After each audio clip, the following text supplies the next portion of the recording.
Project Blue, a remix of F-Zero by Overshield. Folks, you know what that song means. I do. Great, awesome. I'm so glad at least one of us knows when this time rolls around every month, because sometimes I do forget. But that's, it's just me getting old, I think. Welcome, everybody. I'm MrBond. And I'm Tormod. Welcome to Insert Credits Round 128, Volcano Bakemeat. Yes. Okay. I'm hoping there's a story behind that because I was trying to think about it and I could not come up with it. All right, so what's the origin of Volcano Bakemeat? Okay, so Volcano Bakemeat.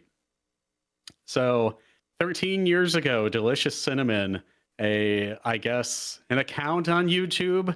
They've since produced quite a few things. They released the very beginning of a long series, a 69 video series of a Let's Play of a ROM hack, sort of Pokemon Vietnamese Crystal. Okay. 13 years ago. A particular Jesse / Genjo Sanzo is visiting after not having seen them for 3 to 4 years now. And of course, we had to revisit that.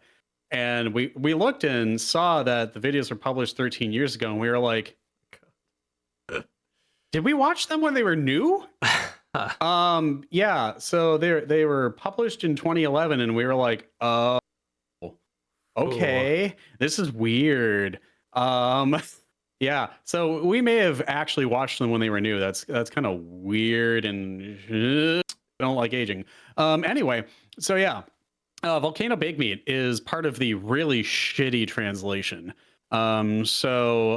Essentially, this was a cartridge that was available in Asia for English speakers of some variety. It was marketed for folks who were probably in the military that were serving, and they needed to have a gaming fix. So rather than wait for the official English release, they did some bootleg crap, and they instead translated the Chinese ROM from Chinese into English poorly, very poorly. So yeah, we get such treasures as Volcano Bakemeat, which I remembered what it was supposed to be at one point. Volcano Bakemeat, yeah, what are you? Yeah, I don't know anymore. It's fine. Oh, Cinnamon Island Burger. I don't think that's actually the case. I think it's something else. It's the very first thing that you see when you interact with the oven in the player's house. An adept arranging for mother, Volcano Bakemeat.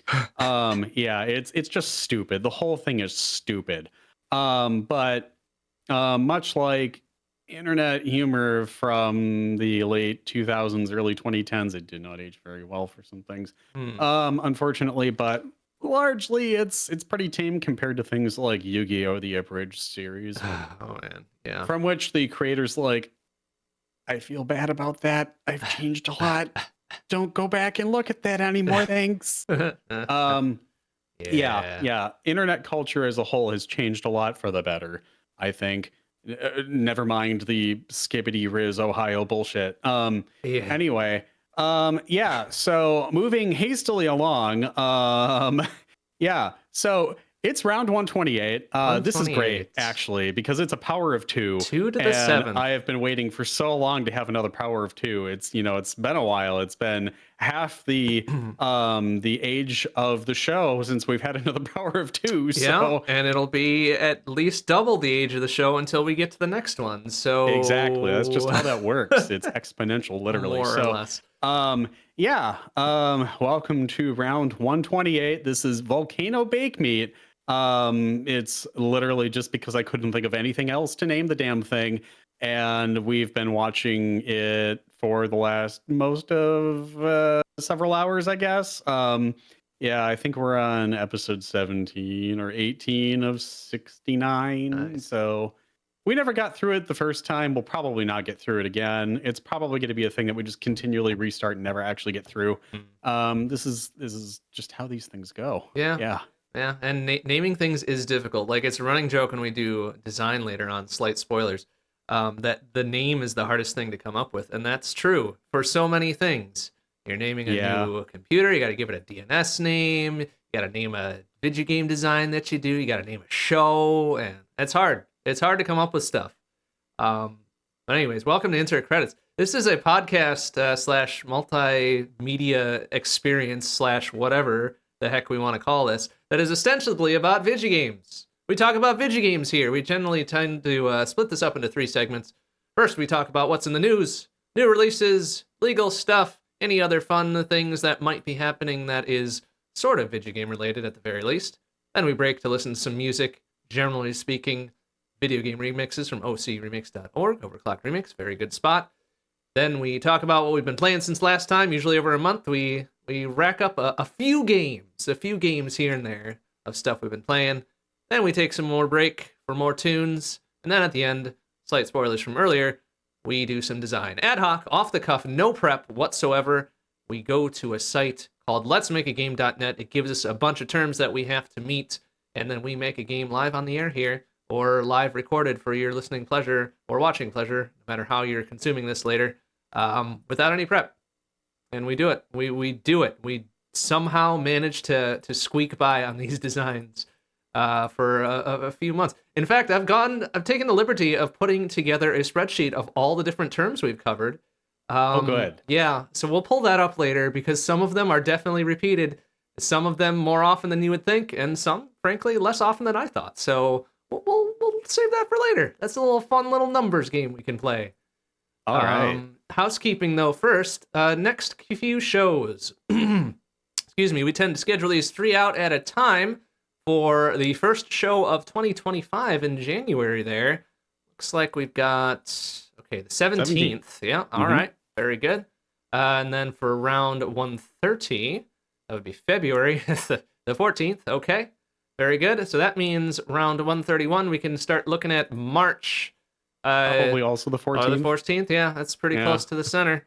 I'm cool with that. So 131, March 14th, 7 p.m. I think we're still in CST at that time. I don't remember. No, we're back. No, to daylight CDT? savings is the 9th. Oh, excellent. All right, cool. All right, well, I'll get that invite sent out later. And that should conclude our housekeeping for tonight. Let's move on to some news. Let's talk about what's been happening here. So something extremely relevant from a thing we talked about last time. Good Old Games game preservation program. They were hyping it up a lot last month because they had just started it. And there's already going to be a game taken off of it. Today, in fact, due to a request from Blizzard, Warcraft 3. The OG version of it, not the reforged, remastered, whatever thing that Blizzard put out that was widely panned. The original version of Warcraft 3 will no longer be on Good Old Games game preservation program as of today. Unfortunate. There was a caveat carved out for that, however. If you had managed to buy it before it was removed today, you will still have access to it through Good Old Games. So that's not going away, but no more new purchases of it, which is unfortunate. Because it's a preservation program. It's a preservation platform, whatever. And suddenly, this thing is no longer going to be preserved. Wow, that's a bit of irony for you. Let's talk about some better stuff, some better news here. The Talos Principle Reawakened is slated for release in early 2025. This will be a full remaster with a full underlying engine replacement. It'll now be an Unreal Engine 5 of the original game, including the Road to Gehenna DLC, and they're also adding on an entirely new chapter. Whoa. So that's fun and cool. I really very thoroughly enjoyed the Talos Principle, the original version of it, with the exception of one class of puzzles, which they have said have been improved slightly at this time, which I'm looking forward to seeing. Talos Principle 2 is not too old. That's a couple years, I think. Also a very excellent game. I very much enjoy it. So I'm really looking forward to this this full remaster, full rewrite, whatever thing they got going. Early 2025 is when we can look to see it. Oh, I do like me a good puzzle game. The Talos Principle is a very good puzzle game. Oh, shit. What? Oh, okay. I am so... why did I forget this? Okay. I'm going to inject this real quick because it is a puzzle game. Mm-hmm. Holy shit. How did I forget this? Okay. TGM4 was announced. Oh, shit. Yeah. Wow. I have the news. Okay. It's Tetris the Grandmaster 4. Okay. Absolute Eye. That's a name.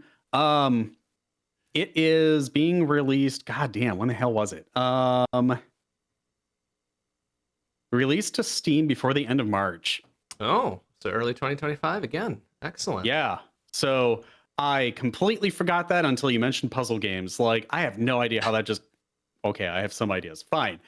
It did not even enter my brain thoughts when I was writing notes for this, but yep, puzzle games, there it was. So I just had to interject. Sorry. So absolute eye is an absolute the body part EYE, eye? yeah. Okay, all right, all right. Yes. Absolute eye. Okay. That's still not the wildest subtitle they have for those, right? Because then like the absolute, the grand what's the weird Okay. one? I have weird one. I use that as a term of endearment. Hold on. I have this. It's in my brain. I just got to pull it through. Mm-hmm. Tetris, the absolute, the grand. Hold up. Got to get the right I think it's sequence. Tetris, the absolute, the Grandmaster 2 Plus. Oh, really? Did Is they that put right? the absolute before the grand? Oh, okay. You know what? That Hold sounds up. right. Tetris, the absolute, the Grandmaster 2 Plus. Let me search that. Yeah. Tetris, the Grand. No, that ain't right. Tetris, the absolute, the Grandmaster 2 Plus. Yes. Okay. All right. That is it. Okay. I thought Also there were known as TAP or TGM2. Right. I thought there were more adjectives in there. Okay, I must be getting crossed with any given Kingdom Hearts game. No, you're probably getting crossed with us and the parodying of all of the subtitles. That could be true. Yeah. Yeah. All right. Well, cool. TGM4. But they reused the word absolute. It did. Which I think was kind of interesting. So we'll see. All right. Very good. Well, from upcoming new releases to a physical release in some capacity here, Balatro.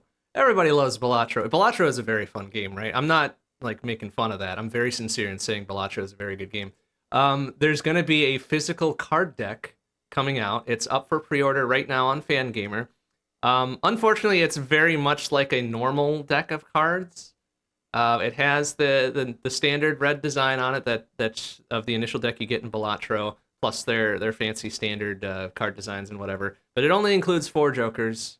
No planet cards, no spectral cards, no tarot cards, unfortunately, which is all like the spice of Balatro, and they're not putting it in the actual deck, which is unfortunate. But, I mean, if you like a little one-off that's actually still a usable card deck, you can go on over to Fangamer and pre-order yourselves a Balatro deck of cards. It's like $12 or something, so it's not that much. Maybe more than I would pay for a standard deck of cards, but, you know, it's a neat little tchotchke, I suppose.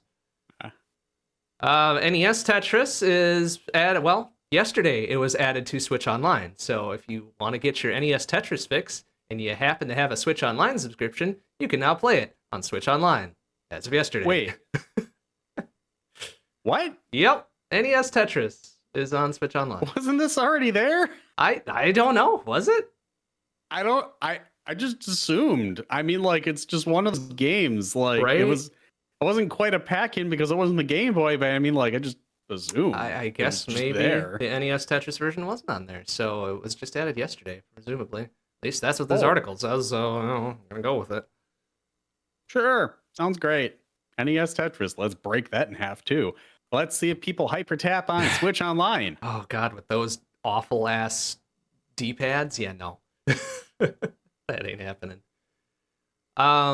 Slightly better news even for Steam here. They're now going to require games that have quote-unquote season passes to be more transparent with the details on the content and the timelines of said season passes. That's good. Okay. More information, more informed to give to people who want to buy games with season passes, I guess. I'm not much of a fan of that particular release method, but, you know, I'm glad that they're putting more info out there about it too. So I can be happy for that. There was another item I wanted to add on here, but before I did, I saw you already have it covered, so I will let you run with it. And all right. Well, which one is it so that we can do a segue? It's some things under the Game Awards you got there. That's fair. Okay. Well, I'll start with that then. Very good. So the Game Awards happened, and I completely forgot until after the fact, and people were just like spewing everything with no regard to people not having had the time to watch the Game Awards because that's just excitement and that's fine. And people are allowed to be excited for things. That's all great. Okay, so Capcom Okami? What? Ha. Okay. Cool. There's an Okami sequel coming. I hadn't thought of Okami in a long time. That's funny because it's the Japanese word for wolf. But yeah, no, Okami's getting a sequel, It is. I guess. And even better, the original director of the original Okami is coming back to direct this one. Yep. Good old Hideki Kamiya from Clover Studios. Now, I guess they're doing a whole new thing called just Clovers, is going to be the studio producing it. And good old Kappa Kapam backing this. So, Hey. all right. You know what? I loved Okami. Okami was a great game. I did play the original on PS2, and then I bought the Wii port, which is a fantastic port, in fact. Played them Even both. with its fucked up cover. It had a fucked up cover? Did you know about that? No. What happened to the shit. cover? Okay, so check your copy if you have it. So what they ended up doing, they lost the actual print, like the master for the publication for it. Oh, they downloaded it from IGN, and there's a watermark on yeah. it. There's an IGN watermark on the copy of the cover for the Wii version of the game. Look at it's that. in the lower left corner. Oh my, that's incredible. I'm not kidding. Okay, it's there yeah. on every copy. I will have to look at mine to see if it has that fabled watermark. Yeah. Interesting. Yep, it's there. Hilarious. So I'm excited for Okami. I just had not even considered that being a franchise that would ever see the light of day again. But right? I know Okami HD was a thing. But I mean, like, it's just another port. So there was no, that's exciting. Yeah, there was a handheld, not a port, but like a little offshoot, side bit of it too. And I forget if that was that a DS or was it a PSP or I don't know. I'll have to look this up because I remember seeing it was like honestly, a little chibi that thing. Let's see, it wasn't mobile, I guess handheld. Let's see. Could be Vita. Okami HD for Switch. Yeah, blah blah blah blah. No, I don't want Okami HD. I don't know. I don't know the name of it. I don't even remember what Okami HD was for. I guess it's for Switch. Was it PS3? Oh, that's a good question. All I'm getting is the Okami HD Switch ones, so that's great. Oh, okay. I mean, that makes a lot more sense, actually. Yeah. Okami 2, yeah. Now they're telling me about the sequel, which we just talked about. Damn it. Okay, I will find this later. But I know there was like a little chibi-esque spin on it or some little spin-off of it, so I'll find it. Tom says that it's Okamiden. Okamiden, thank you. It was for Nintendo DS. Yes. All right. I couldn't remember. I had no idea that existed. Was it Japan only? DS, or if it was like PSP or whatever. It was released in 2010. Interesting. Yeah. No idea. It came stateside in 2011 there.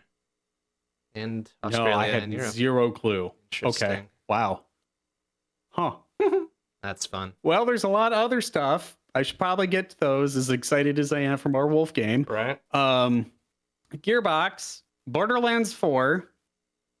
I'm not sure how to feel about it, especially after the whole Borderlands movie thing. Yeah. Yeah. I have no dog and or horse in the whole Borderlands series here, so the only thing I remember of Borderlands was I'm dancing. I'm really dancing. And that's about it from Claptrap. I think that's from the beginning of Borderlands 2, and that's as much as I know. Okay, if you say so. Yeah. I have no idea. Been a while. Mega Crit, of course, with the other digital card game that ended up having a physical copy that was kind of lackluster, I heard. Slay the Spire 2 had a new gameplay trailer. It's still slated for early access release in 2025. I'm looking forward to that. I still think that Slay the Spire has really, really satisfying bullshit that you can do with just the wide variety of different relics and everything that you can do. Yeah. I'm gonna pimp out Cobalt Core again because yeah. But Slay the Spire 2 is the new shit. I'm excited for that. 1024 games. More Splitgate 2 has been shown. Splitgate 1 honestly was really fast paced. It is an FPS that has portals. You would love the shit out of it. We might have discussed that at some earlier show too, because the name sounds vaguely familiar, but I don't think I've ever Yeah, played it. we probably did. And then Hmm. Vlad may have actually talked about it if it was a Oh, show that yeah, he was on, because that he could did play be. Splitgate 1. So more of Splitgate 2 was shown. So I Oh, just figured that would be kind of noteworthy. is it gonna So be there was more in-depth stuff that was free shown to off for that. play? It looks like. Yeah, the original was. Oh, was it? Okay. Seemed pretty good, honestly. It was Yeah. pretty fast paced. The games were short. Says it's got single Pretty. player too, so I'm into that. Uh-huh. All right. Yeah. A little know that Honestly, for yeah, later. you should probably give it a look. Hmm. Turok is not something that I really thought of anytime recently. Another It's series from got ages past. right, yeah, okay. So also Saber Interactive. Yeah, that's another name I hadn't Hmm. thought of in a long time. Saber Interactive and Universal are coming together to do Turok Origins. So they're kind of reviving this series from the 90s, basically. Hmm. So new Dino game coming.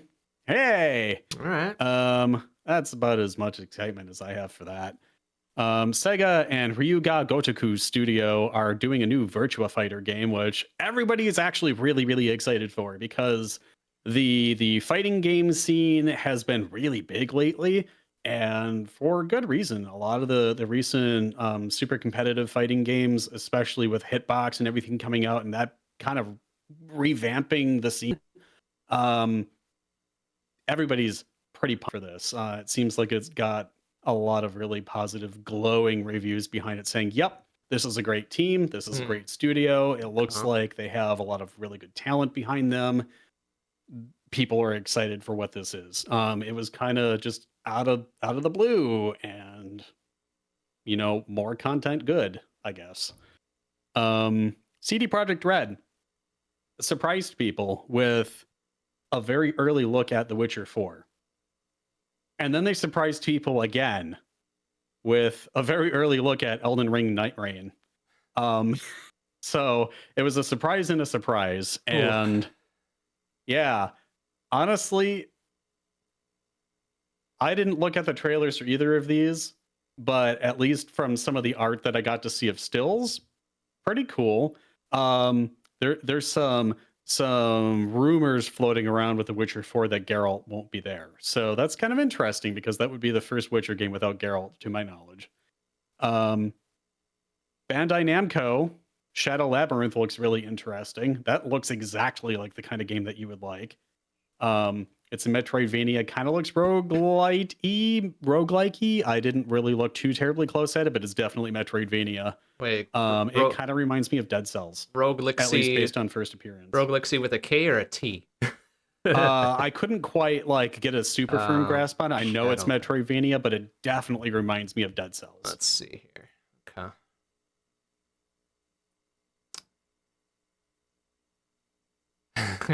Just saw another comparison of Pac-Man take on Hollow Knight. Okay, sure.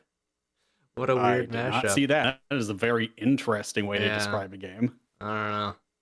Eat the Like pills, I guess. I do like me some Dead Cells, so if there's any genesis of that in there, I'm probably sold. All right. It's side-scrolling. It uses vertical space. There were weird kind of passages between those vertical spaces, and it just reminded me of that kind of just level design. So at first glance, that's what it reminded me of. But new releases aside, everybody was just super, super hyped for Balatro, and they're like, "Yep, Balatro's gonna win it this year." Astrobot. So Astrobot had been super, super popular from the get-go. And honestly, with the exception of just a few levels that people were like, "I don't like that," it was really widely received well, we'll say. So Sony managed to do something really good. The new Ninja Gaiden, yes, I did not put that on there. Oh, right. Oops. It was Rage Yes, there something. is a new Ninja Gaiden coming. Ragehead or what's that? like the subtitle of it was like Rage something. I don't quite remember. I didn't want to put everything on there. These were the things that stood out to me personally, because I never played the original, but of course you would care. Rage Bound. Rage Bound. Rage Bound. Yeah. Okay. So did you have anything that I didn't have? No, the two that you covered that I cared about was the Okami sequel and uh Slay the Spire 2. Okay, 3, I guess. Okay. Okami sequel, Slay the Spire 2, and then Astrobot edging out Balatro for Game of the Year. Those are the three things I saw on the list that I'm like, yeah, okay, I can get a little bit into this, and the rest is like, eh. Yeah. I was like you in such that I had no idea the Game Awards was coming up. Yep. I think that the whole award show things are kind of silly. I don't get into Yeah. them. I don't care about them, but I'm glad people get excited and people care. So I let people have their fun. That's cool. Yeah, I mean, some of my friends like actually knew about this ahead of time and like had watch parties and shit, and I was just like, I'm allegedly in this industry, and I'm just, yep. So, yep, shows how much I've been really paying attention to shit lately. So Yeah, you well. know, I'm here. I'm doing the show. It's great. Moving hastily along, my involvement here. Speaking of involvement, communities, yeah, communities are great. Capcom, they're holding a quote game development competition for students 18 years or older in Japan for the first time, utilizing the company's RE engine game engine. Those applications are open for students. They opened 4 days ago on the 9th, and they're closing on, at least planned, the 17th of January. So once that wraps up, they will be having an event, probably live, where they'll basically just have kind of a game jam, I'm pretty sure, and give people access to their dev suite and everything that they need with the engine and say, go ham, have assets, do whatever you need to do.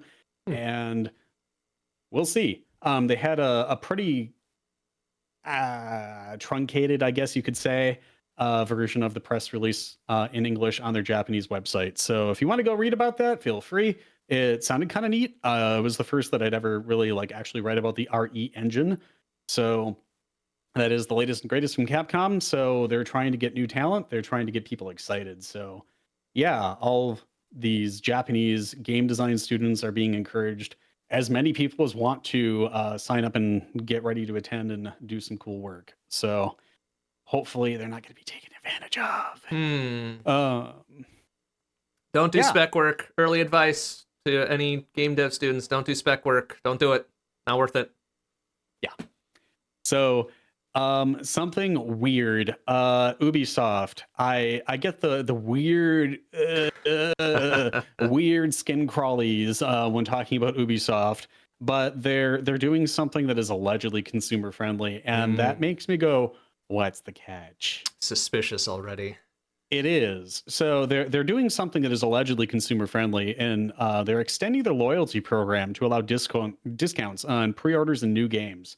I don't know what their loyalty program allowed before, but they're now allowing discounts on pre-orders and new games. So maybe it was used games, B stock. I'm not sure what it was, but allegedly you can use your loyalty points for those things now too, I guess. I was not aware they had a loyalty program. I don't particularly care that they've got a loyalty program. I would imagine. Wait, they got rid of Uplay, right? They torpedoed that thing, their stupid game launcher thing. I remember us talking about it, I think. That sounds familiar. Yeah, okay. So now I'm curious about how they're going to enforce that and run that shit. Because if Uplay is gone now, and it was gone probably several years ago by now, I don't know. It's one less program to install, and that's really all I care about It is. Or maybe it was EA with Origin. I don't know. There's so many of those stupid publisher-specific storefront / launcher things that are just like, nah, don't stop. Just don't. Please don't. Yeah. They still have the Ubisoft Connect launcher. Ooh. They sell on Steam, but they have. Ugh. Okay, whatever. Don't care. Moving on. I mean, I care. Thank but you for letting I us care know, not Tom. to talk We do more care about Ubisoft about that, but there. yeah. Gearbox. Speaking more on Borderlands 4, they flew a terminally ill fan out to its headquarters to play an in-dev build. And they really hope that this person can see the finished product.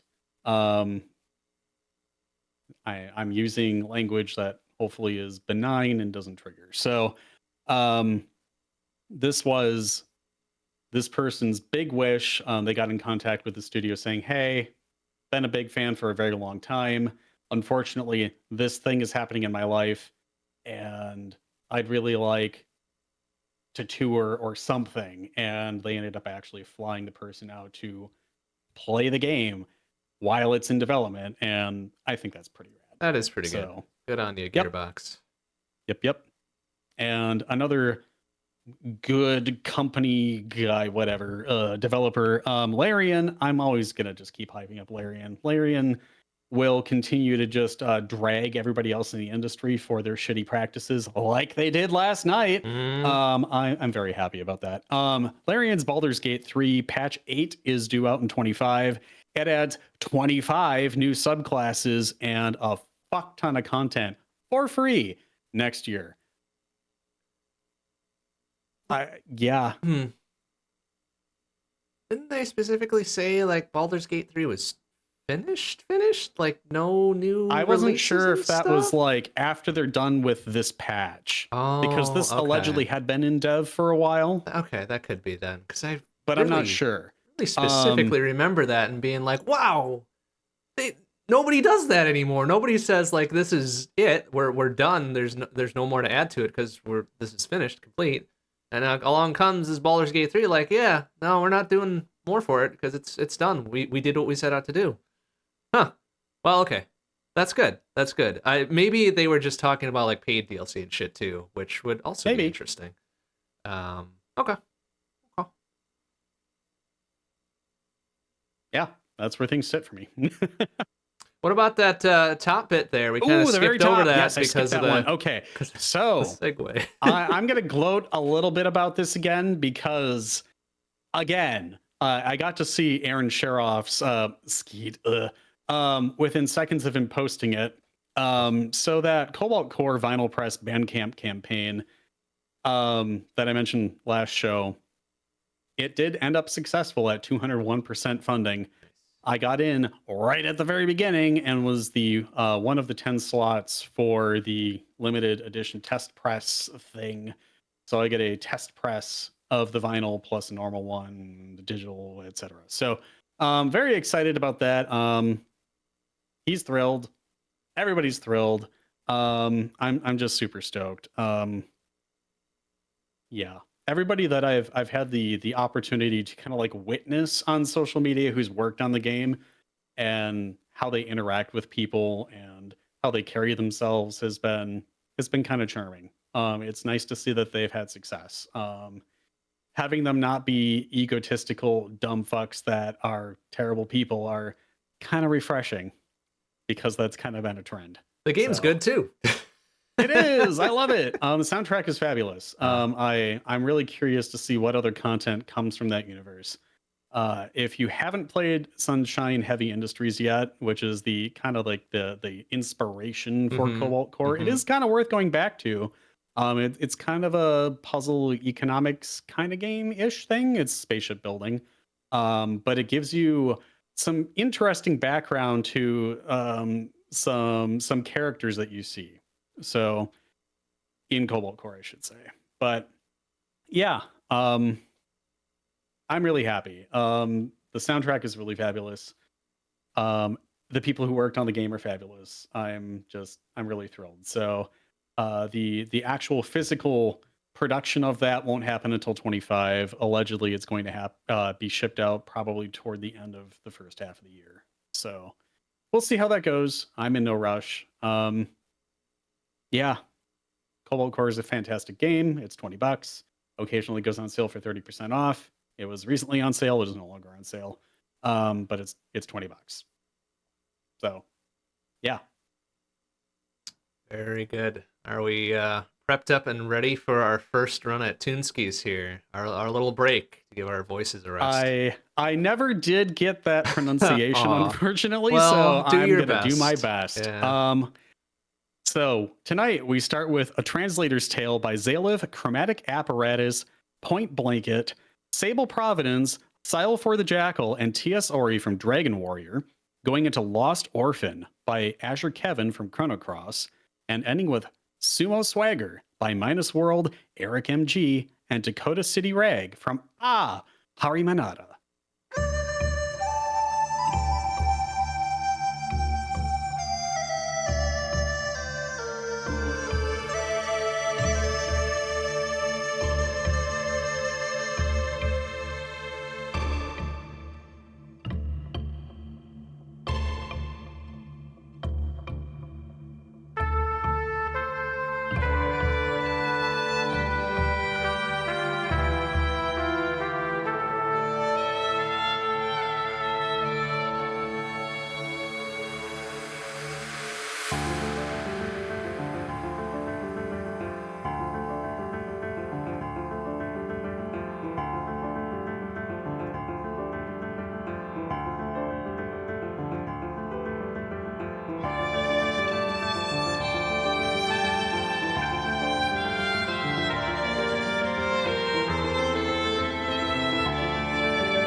right, fully rested and ready to go over what we've been playing since last time, right? We've had about a month.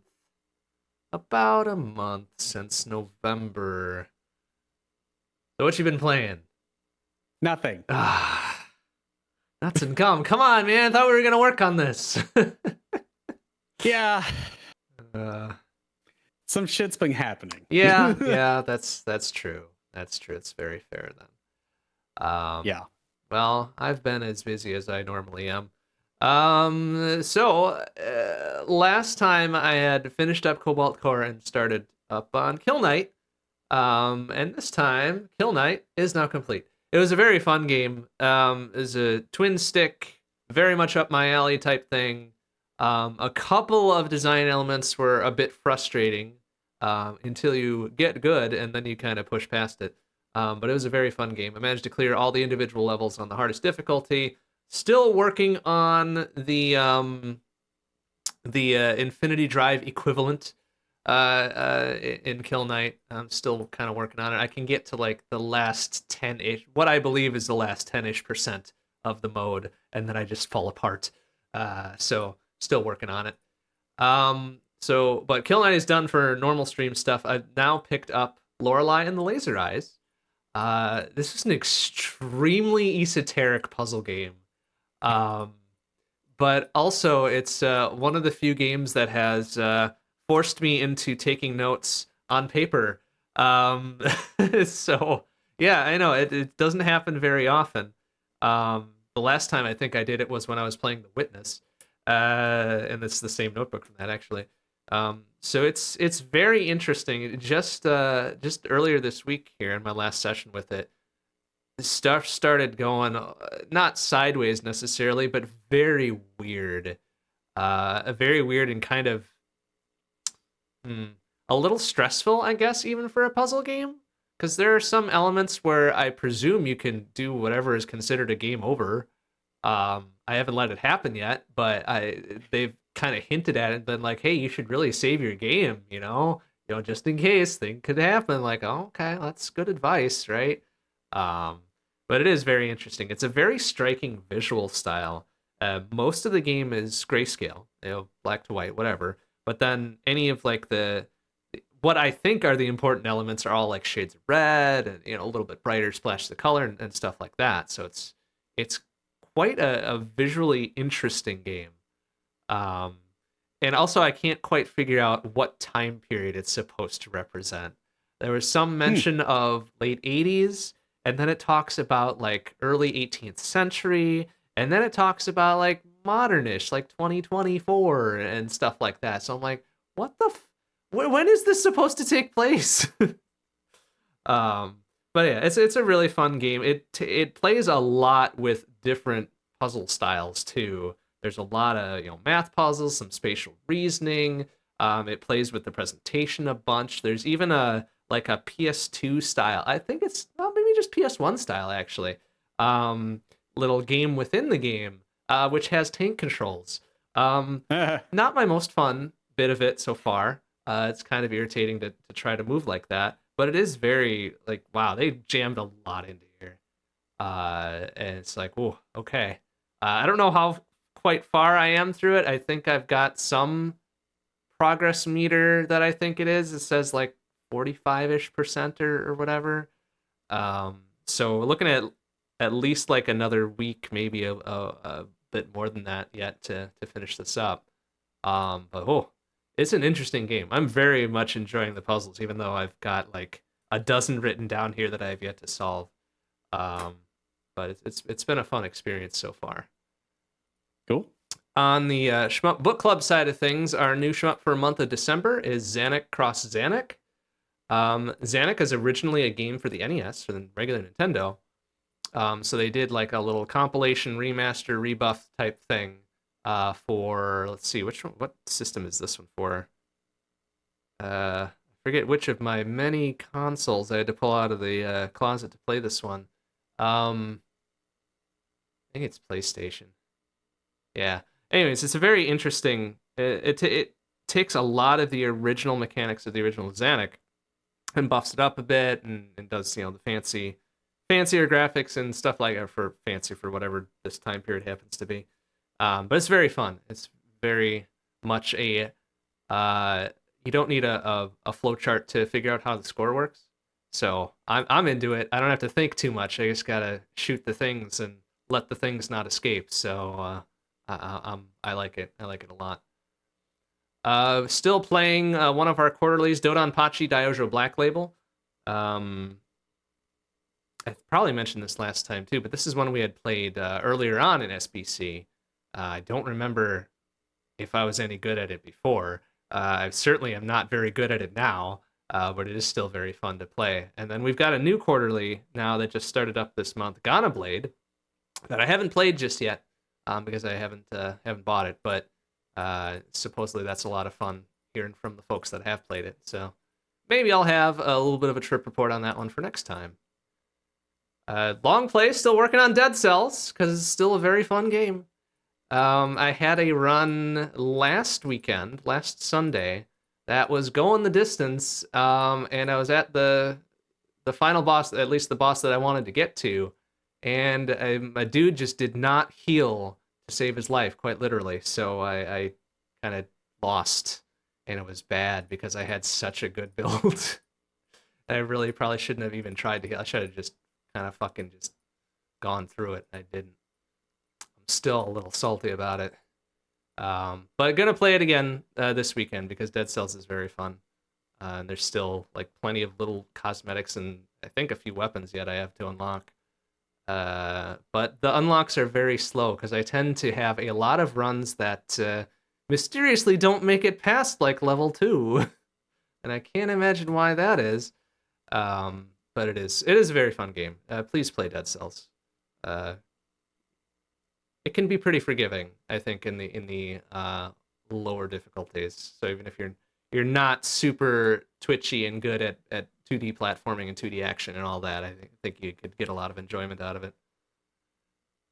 Not much outside of stream stuff. I played a couple Doom randos here and there. I have been trying to play a few more Final Fantasy randos. I actually played my first sort of watered down entrance rando for Final Fantasy 1.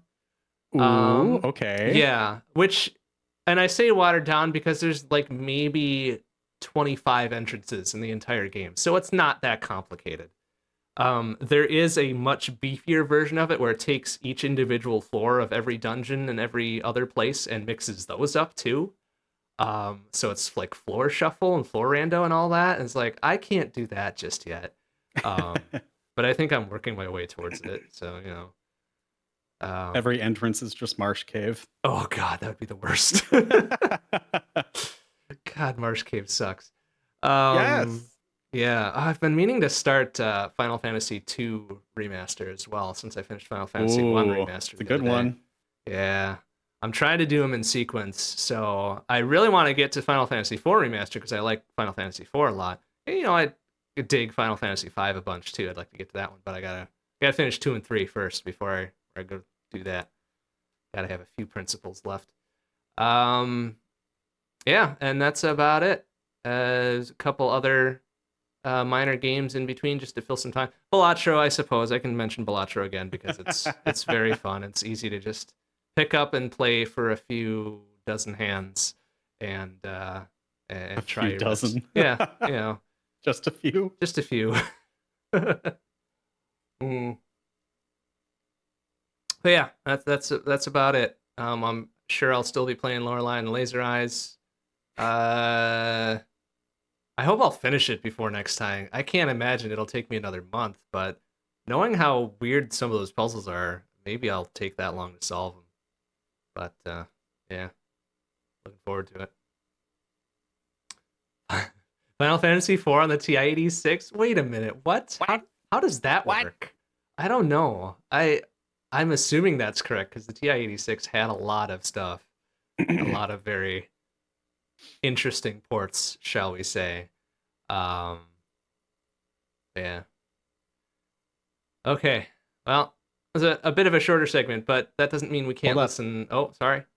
What are we waiting for? I heard back. Oh. A little late, oh, but I okay. heard back. All right, did you get it right? No. Oh, Boo. I was actually pretty bad. Aw. Um, Oh well. it is allegedly phonetically very similar to the word silver. Oh, okay. Yeah. All right, that does track, I think. So I know for next time. Okay. Silver. Silver. Okay. Yeah. Gotcha. Well, I mean, So you tried your best with the info you had, so I did go snooping around to see if I could like find a recording or anything, and nah. But now we know. okay. And knowing is half the battle. Yeah, G.I. Joe. Thank you. All right, let's get some more Toonskis up in here, though. Let's start off with a remix from Lyle and Cube Sector entitled Gimme Back by Cat by Lashmush, followed by a remix from Skitchin entitled Infinite Starship Sausage Journey by CJ the Music Dude, and then finishing up with a remix from Dynasty Warriors 3 entitled Anachronistic Axes by Minus World, Development of a Void, and Bigoron.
You know, once you start, there's no going back. There is no leaving the path. Are you sure you're ready for that? I mean, really ready?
All right, on we are to ad hoc design. If you saw me cringe whilst the music was playing, there's good reason for that.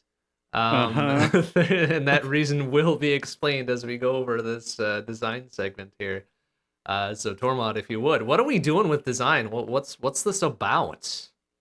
All right. So, some time ago, we decided to outsource our thinking, sort of, in some respects. So, we rely on a website called let's make a game.net/game hyphen idea hyphen generator to give us 1 to 2 each of genre, rules, setting, and theme to give us some boundaries wherein we have to follow those things in order to create a game that hopefully doesn't blow ass. Mhm. So we have 3 opportunities to roll the proverbial dice, and every time we roll, we can't go back to prior rolls.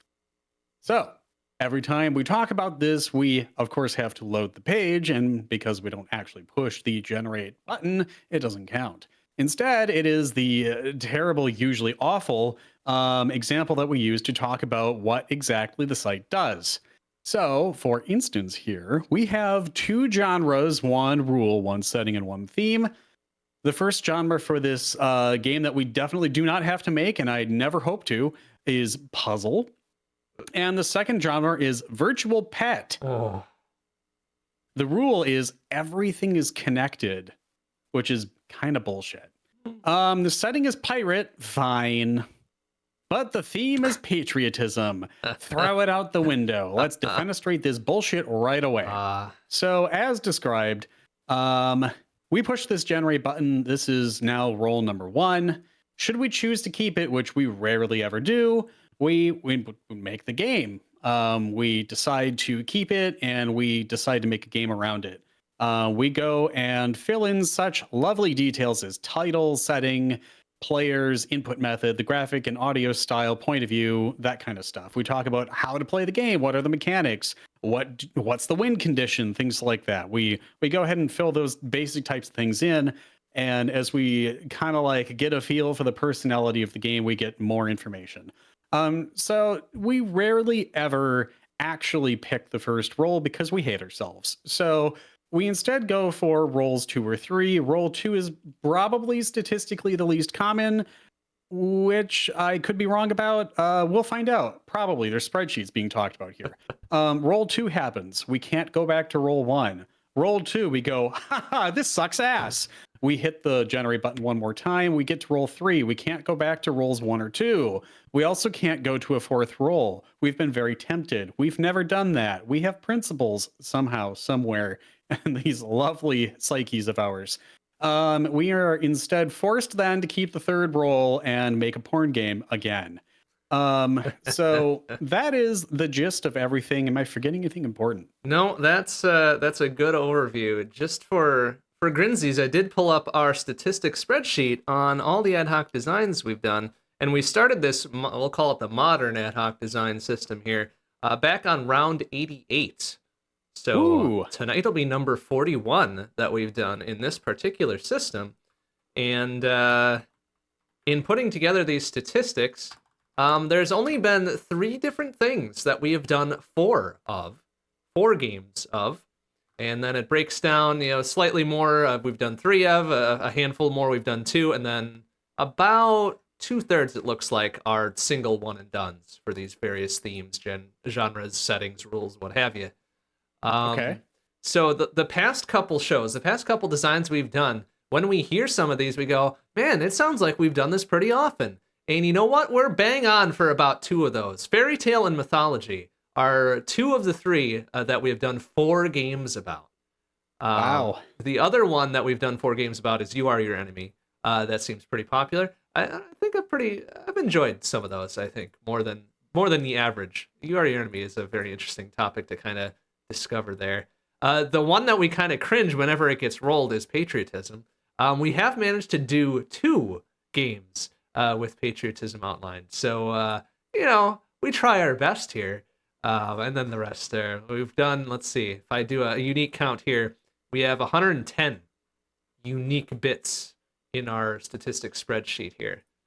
One of them is apples, apparently. I don't know where that apples one came from. That was What? okay. That was in rule. That was on round 88. It was one of the first ones. I don't know how that got involved, but it's on here, so it must have happened.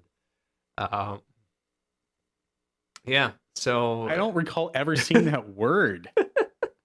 right. Was that a theme? It must have been. It must have been a theme. We can go back and look. In fact, since that would have been, let's see, 88. Please, because I'm real So, curious about 2021, our March episode, or our March round, excuse me. Yeah. that. Ooh. Yeah, all right. So it's the advent of COVID and we're all dying. Not really. We're trying not to die. Yeah. So it's listed under a theme for some reason. But we had Yeah, okay. I mean that the tower defense, platformer, reputation, excitement, assignments, maintenance, and apples. So that was a hell of a design. Apparently, we managed it. Must have been a very early iteration of this Let's Make a Game thing because wow, that's okay. one of the weirder standouts in the list. So yeah, just for a little history on what we've been doing with the ad hoc design. But here we are, ready for round 128 and our 41st go of this. So what do we got beyond that trash sample roll that we did and you explained? Okay. You ready? Yep, let's do it. All right. Honestly, Could this be a this first is roll? solid. Okay. All right, it's one each. You ready? Yep. Mm-hmm. All right, so the genre for this one is strategy, Okay. which that's really fucking benign compared to a lot of other shit. Yeah, it is. All right, the rule is choose a path, which goes pretty fucking well with strategy. Okay, yeah, I guess. The setting is high fantasy. Okay. All right. And the theme is conspiracy. Huh. All right. Like, this is easy mode. It really is. And not like boring easy mode either. Like this could work pretty well. Yeah. I almost can't. I mean, okay. Yeah. I very much can't. I feel like this would be like an affront to me if I just chose this. Well, wait, if we chose this or if we skip this? Because I feel like chose this. Oh, okay. So because then it would be like, oh, but Tormod's not making it intentionally hard. I mean, well, hey, we're all at the mercy of RNG here. And sometimes RNG just lobs up a softball. And what are you going to do? Like, I feel like there's a lot of downhill to this if we reroll. So you're not wrong. We might be taking a first roll tonight because I don't know if I'm ready to roll the dice on getting something a lot shittier than this. I don't know. What do you think? You think we could do a first roll tonight and roll with this one? And go with this? The strategy, choose a path, high fantasy, conspiracy. I don't know. I'm good going with this one, and I think we deserve a win every now and again.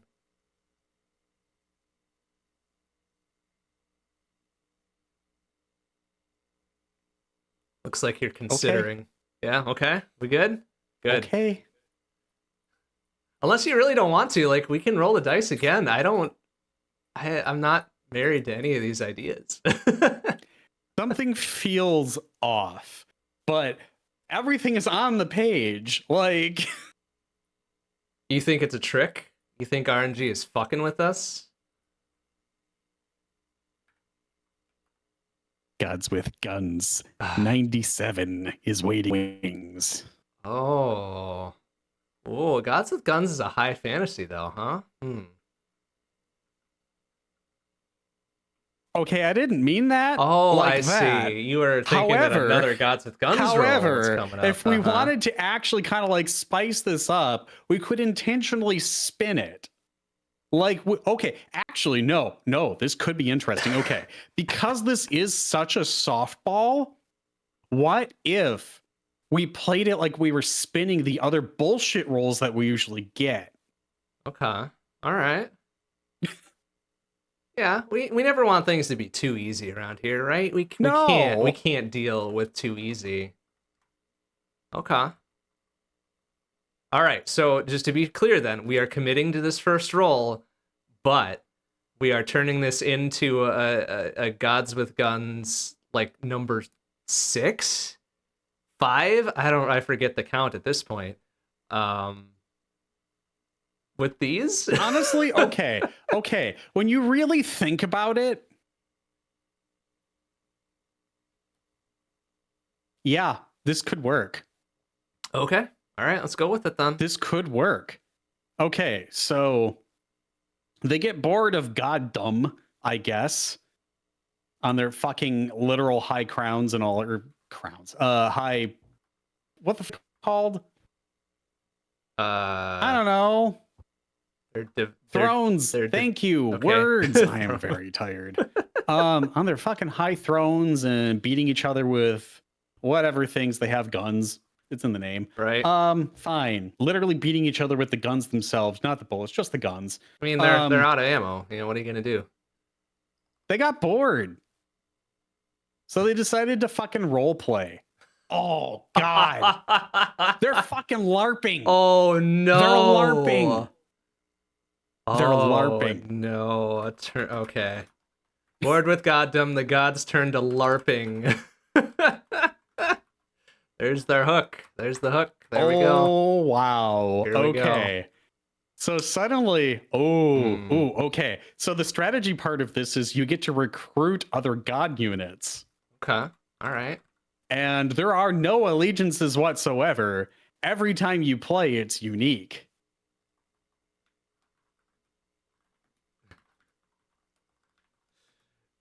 I guess it's a LARP roster. We'll call it a roster.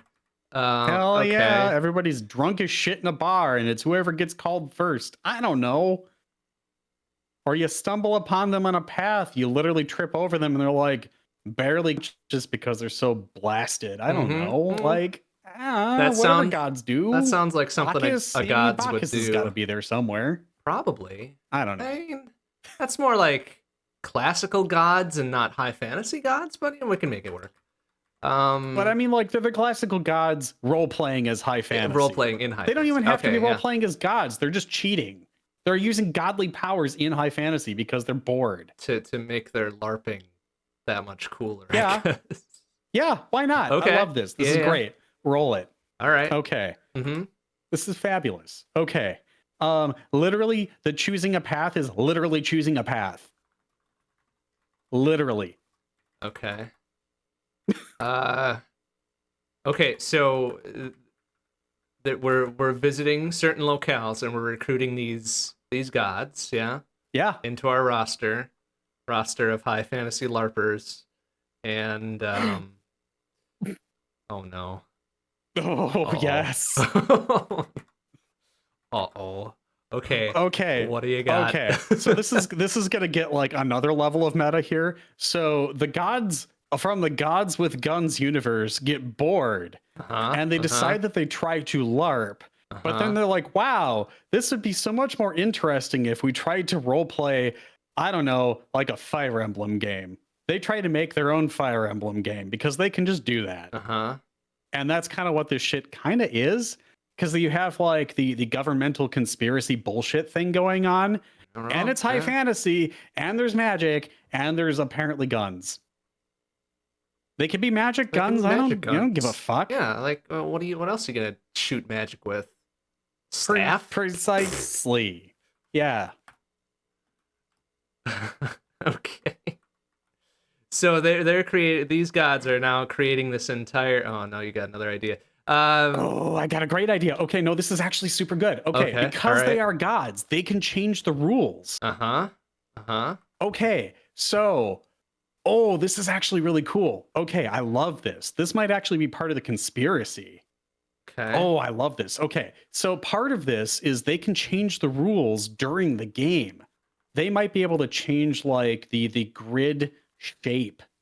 So instead of being a square grid, you could do a different kind see. of thing. You Yeah. could change the weather on the field, the conditions, the like the effectiveness of the weapon triangle, the effectiveness of magic on other things. Like they could just like change the rules with there's got to be some limitations, but like there's a system where you can change the rules on the fly, and it's got to be metered in some way because otherwise they'd be fucking stupid. But like thumbs up, I like this.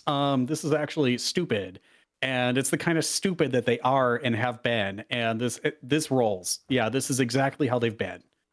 They just devolve into the same stupid bullshit. They just Right. have a Yeah, stupid yeah. veneer over it, calling it LARPing. Yeah. Okay. I'm into it.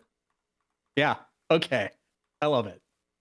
Okay, all right. So you recruit gods into your LARP roster. Each gods that you recruit have different powers to change the rules during the round, encounter, whatever it happens to be. What's the objective? I think the gods themselves just want to pass time. Like they're bored of shit, right? They just want to do something. They don't give a shit about what happens. Pretty much. But they're a competitive sort, right? So they want to win. They want to win the encounter or whatever. I don't know what they're gonna win, right? other than not losing. Another beer. I guess. I don't know. Okay. Honestly, like coming up with the dumbest battle map objectives could be funny. Okay. Like capture every forest unit on the map. Oh. Or something stupid. Okay. Just esoteric dumb shit. I'm getting a little bit of a Baba Is You vibe out of this now too, where you're shuffling the rules. Honestly, no, that would be kind of interesting. I mean, having chance things like that actually like fuck everybody over after they've been strategizing their stupid conspiracy shit. I love it. I love it. Oh, that's good. Okay. I like that a lot. Yeah. So, well, I'm going to count this as part of the inventory then. So an ability to change the environment. So okay. Yeah, an ability to change the environment, the tile set or whatever. Ability to change the win condition, right? Or conditions. Yep.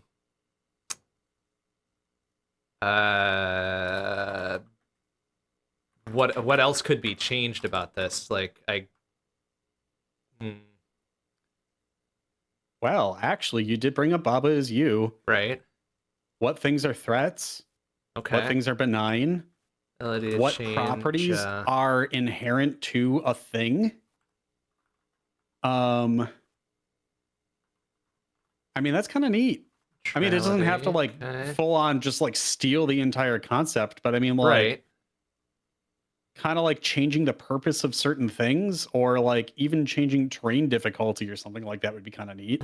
Like suddenly flat ground is the worst thing you have to traverse through, and water is easy or some stupid shit. Yeah, ability to change terrain attributes. Yep. Yeah.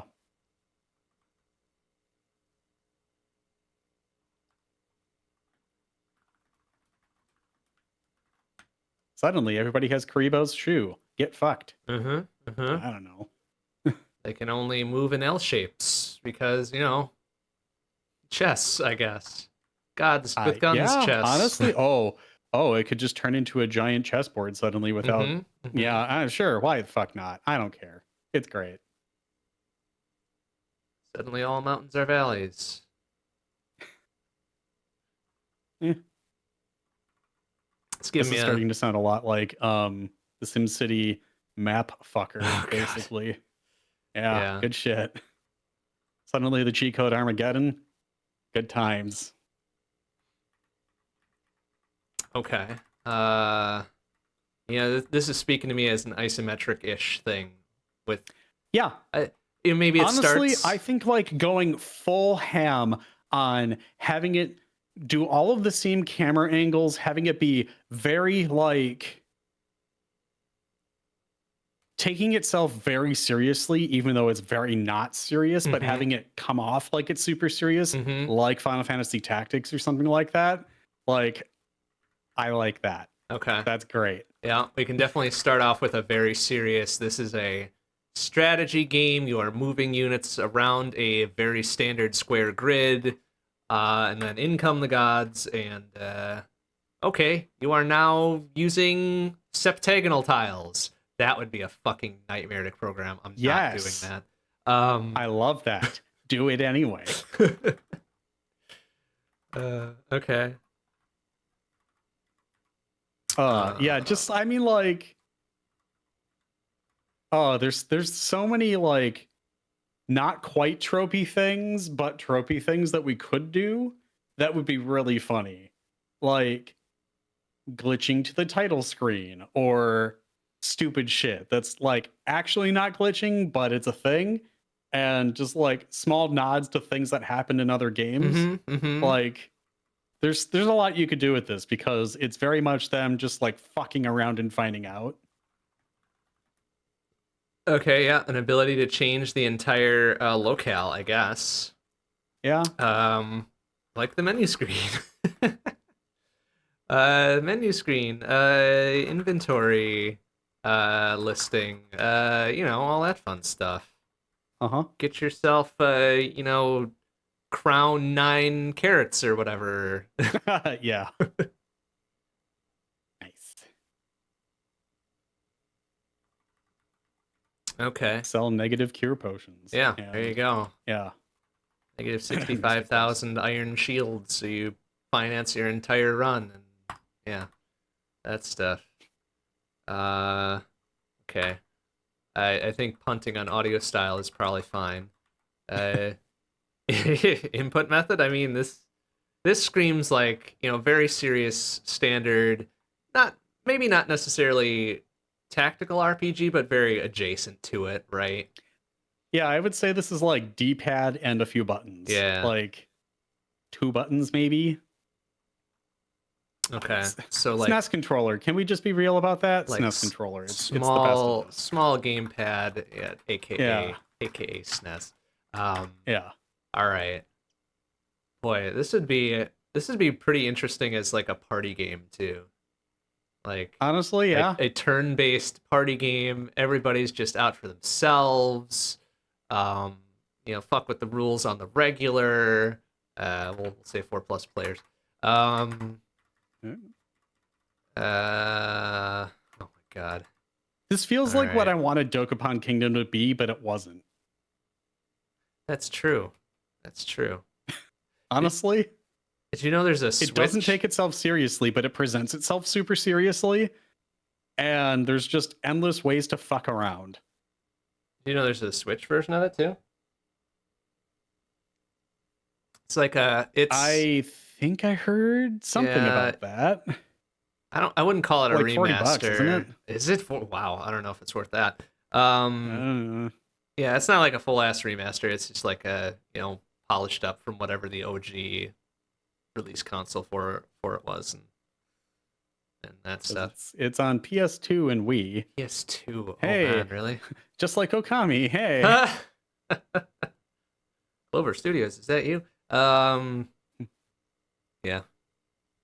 Okay, so we've got our very extremely serious strategy game, with a bunch of drunk ass gods with guns doing what they do. Decided to take up LARPing, and can alter pretty much every aspect of it at will as their actions. Yep. Okay. Well, I mean, the good news is we've already got the start to the title, right? It's true. Okay. Gods with Guns, :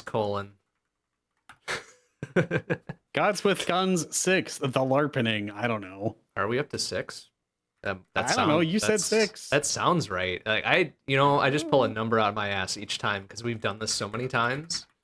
Like we're at least halfway to 10 at this point. Okay, we need to make a pun. Okay. I have something. All right. We need to find a way to portmanteau Gatling with tactics. Gat-tics?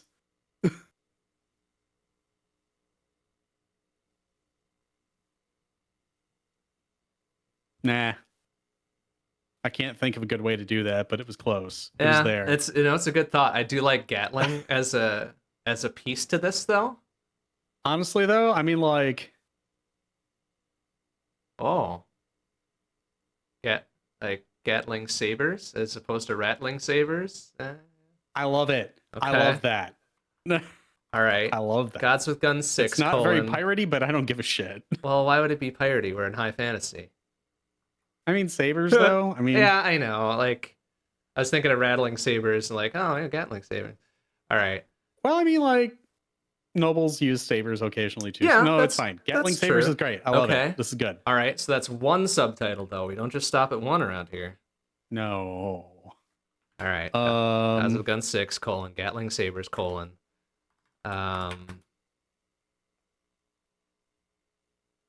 Let's see if I can find our most recent one. Mm. Because that one, honestly, that It's one like was pretty 2 peak. shows ago. Was it? It couldn't have been that It was recent, very it? recent. Oh, crap. All right, let me look at 125. Oh, no, that one we didn't have because we had Potoru on. So that must have been the one right before then. Maybe. Let's see. No, that was text-based. Interesting.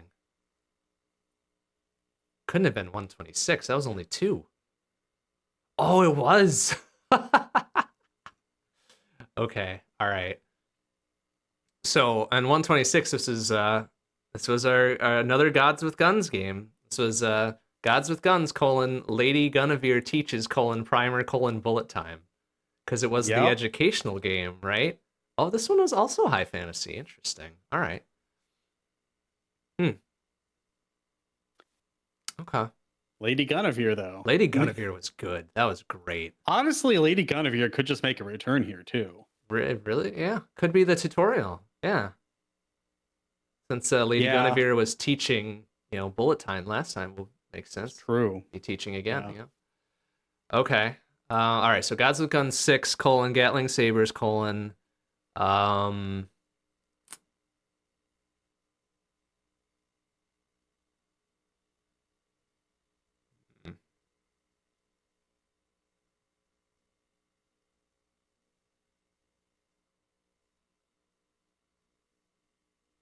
Hmm.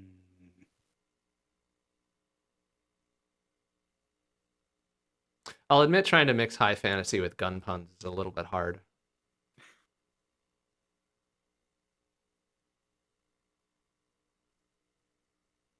So I'm trying to think of things, fun explosion words. Hmm. Fireball definitely would be something fun. Hmm.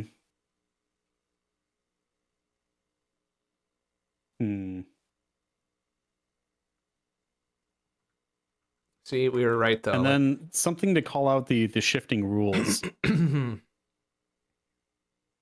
We were right earlier though. Like naming things is very difficult. This is what we get to. Yes. Okay, so fireball shifting rules. Rapid fire is something that we could work in there. Honestly, that's not bad. Gatling sabers, rapid fire. Rapid fire, okay. Do we attach I guess it's a third subtitle here. 'Cause we could leave it at that. We could leave it at Gods with Guns 6, Gatling sabers, rapid fire. But if we can On come up with ice. a good on ice. Hey, playing into the elemental stuff. I'm into that. Okay.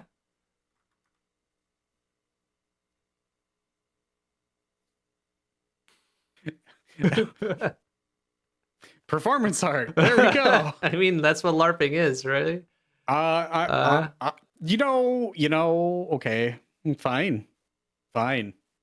Fine. Okay. You know what? I'm probably okay with this title, really, then. Ship it. Gods with Guns 6, Gatling sabers, rapid fire, on ice. And it looks like you got a little excitement there at the end. Oh, we got another. No, at some point we need to include ship it in a title. Oh, ship it. Yeah. Like if we get to the Gods with Guns branded what's the box arrangement game thing? Sokoban. There we go. Oh, yeah, okay. When we finally get to the Gods with Guns roguelike. Yeah. Oh. I think that'll be a fun design once those stars start to align. Oh yes. Okay. Well, it's hard to improve on a Gods with Guns design, really. So we took this easy mode strategy, choose a path, high fantasy conspiracy, and we turned it into Gods with Guns 6. Yes. Excellent. We're not done. Roll 2 would have been one each. The genre would have been survival, the rule, build your way out.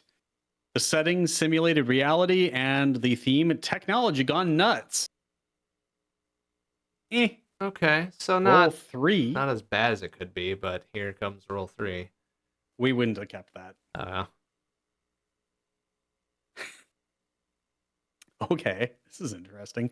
Roll 3, the genre is music. The rule is one tool, many uses. The setting is prehistoric, and the theme is isolation. Whoa. All right. And as is tradition, the mythical fourth roll that we never do. Ooh, 2 genres. The first is typing, the second is battle royale. Hey. The rule is you must leave it behind. Setting is alternate history, and the theme is overcoming of fear. I see. Well, that would have actually been kind of fun. Impossible for us to do, but it would have been fun. Yeah. Well, given that spread of things, then I'm pretty glad we went with roll 1 then. Oh yeah. Yeah. No, it worked out. Unfortunately, with the stats that I've been pulling here, I haven't been keeping track of which roll was which. I got you. Okay. And unless we go back and re-listen to all of those, we wouldn't be able to tell. Totally fair. I will at least mark this one as roll 1. Okay, cool. I think we're done with this design. I love it. And that brings us to the end of Insert Credits round 128 here. Anything more we need to impart? Otherwise, we can wrap a little bit early and push our average closer to 2 hours that we like to hit. There we go.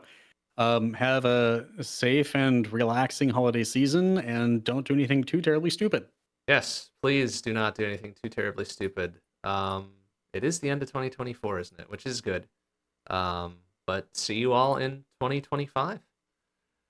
So with that, we'll leave you with our typical closing track, a remix from Final Fantasy Mystic Quest entitled Forest Through the Trees by Shay's Violin. Good night, everybody. Ciao.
Bye.